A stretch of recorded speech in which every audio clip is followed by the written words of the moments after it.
Pengunjung McDonald's pamer uang segepok karena dilarang masuk.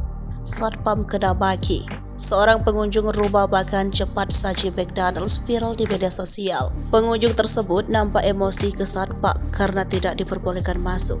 Alasannya pengunjung tersebut tidak pakai masker. Membuat pengunjung tersebut viral adalah ia melempari pegawai McDonald's dengan segepok duit.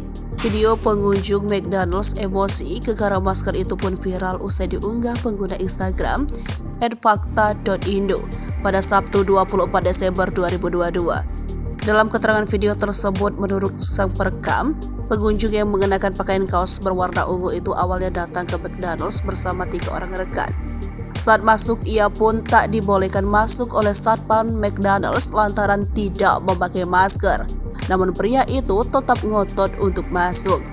Kepada petugas keamanan McDonald's, pria itu menyebut dirinya orang kaya dan membawa mobil mewah Mercy. Tak hanya itu, kata perekam video, pengunjung tersebut juga memperlihatkan uang segepok di hadapan security dan para karyawan McDonald's. Lantaran menghindari terjadinya keributan, satpam pun membolehkan pria itu masuk tanpa mengenakan masker. Sang perekam video yang bernama Dea Fasyananda saat menyaksikan kejadian itu kebetulan membawa masker berlebih. Ia pun memberikan maskernya itu ke satpam untuk diberikan kepada pria tersebut.